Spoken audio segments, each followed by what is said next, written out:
परिमेयानि मनसापि सुरेश्वरैः सह सङ्कर्षणचक्रे भगवान् मधुसूदनः कलौ जनिष्यमानानां दुःखशोकतमनोनुदम् कलौ जनिष्यमानानां दुःखशोकतमोनुदम् अनुग्रहाय भक्तानां सुपुण्यं यतनोदयशः यस्मिन् सत्कर्णपीयूषे यशस्तीर्थवरे सकृत श्रोत्राञ्जलिरूपस्पृश्य धुनुते कर्मवसनम् भोज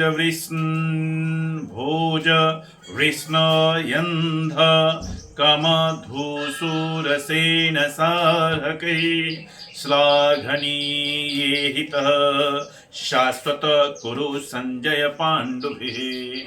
इस प्रकार से आप कथाओं का श्रवण करते हुए सुन रहे हैं। भगवान कहते हैं पृथ्वी का भार तो उतारा ही, साथ ही कलयुग में पैदा होने वाले भक्तों पर अनुग्रह करने के लिए भगवान ने ऐसे पवित्र यश का विस्तार किया जिसका गान और श्रवण करने से ही उनके दुख, शोक और अज्ञान सबके सब नष्ट हो जाएंगे। उनका यश क्या है? लोगों को पवित्र करने वाला श्रेष्ठ तीर्थ है। लोगों को पवित्र करने वाला श्रेष्ठ तीर्थ है। संतों के कानों के लिए तो वह साक्षात अमृत ही है। एक बार भी यदि कान की अंजलियों से उसका आचमन कर लिया जाता है तो कर्म की वासनाएं निर्मूल हो जाती हैं। परीक्षित, भोज विष्णु अंधक मधु सुरसेन दसारह कुरु संजय और पांडुवंशी वीर निरंतर भगवान की लीलाओं की आदर पूर्वक सराहना करते रहते हैं। स्निग्ध स्मितेक्षितोदारैर्वाक्यैर्विक्रम लीलया निलोकं रमयामास मूर्त्या शर्वाङ्गरम्यया निलोकं रमयामास मूर्त्या सर्वाङ्गरम्यया यस्याननं मकरकुण्डलचारुकर्ण भ्राजत कपोलशुभगं शविलासयसम नित्योत्सवं न तत्रिपूर्दिशिभिः पिबन्त्यो नार्यो नरश्च मुदिताः कुपिता निमेष जातो गतः पितृगृहाद वव्रज मेधितार्थो हत्वा रिपुनच्युतशतानि कृतोरुदाराः उत्पाद्यतेषु पुरुषः क्रतुभिः समीजे आत्मानमात्मनिगमं प्रथयञ्जनेषु प्रेथेभ्यास वै गुरुभरं क्षपयन् कुरुण मन्तः समुत्थकलिना युधि भूपचं वः दृष्ट्या विधूय विजये जयमुद्विघोष्य प्रोच्योद्वयाय च परं समगात् स्वधाम। उनका श्यामल शरीर सर्वांग सुंदर था। उन्होंने उस मनोरम विग्रह से तथा अपनी ओर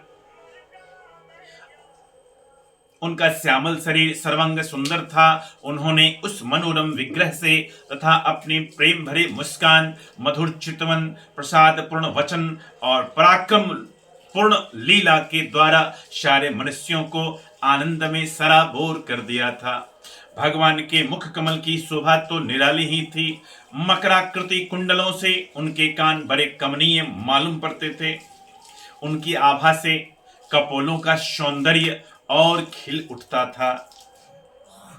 जब वे विलास के साथ हंस देते तो उनके मुख पर निरंतर रहने वाले आनंद में मानो बाढ़ सी आ जाती। सभी नर नारी अपने नेत्रों के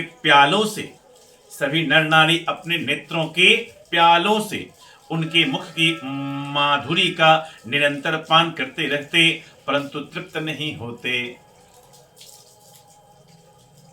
वे उसका रस ले लेकर आनंदित तो होते ही, परंतु पलकें गिरने से उनके गिराने वाले निमि पर खींचते भी।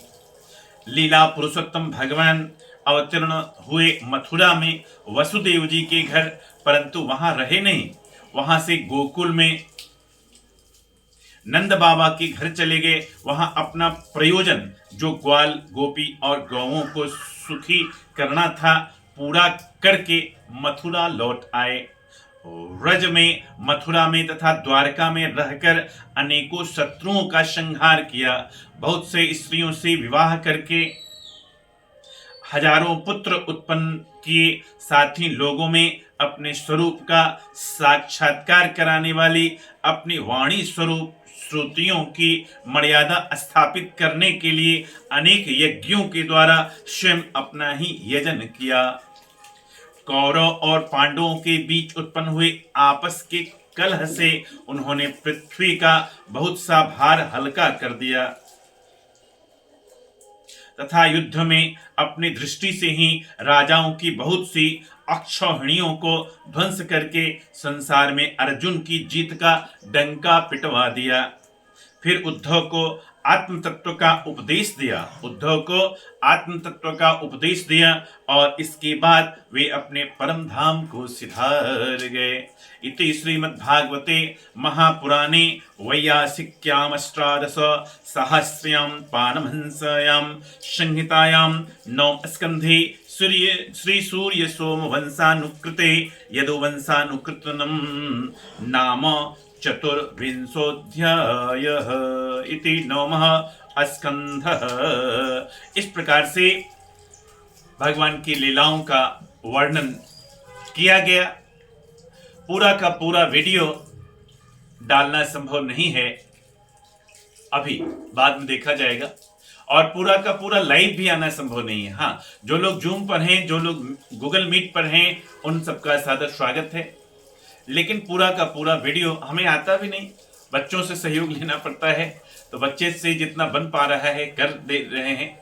और मुख्य उद्देश्य यही है कि हम सब के हृदय में भगवत भक्ति जगा सकें और श्रीमद् भागवत के प्रति जो अनुराग है वो उत्पन्न हो सके।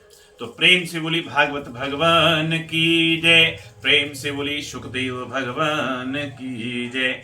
फिर मिलते हैं लाइव सेशन में या फिर अगले वीडियो में। बहुत बहुत धन्यवाद।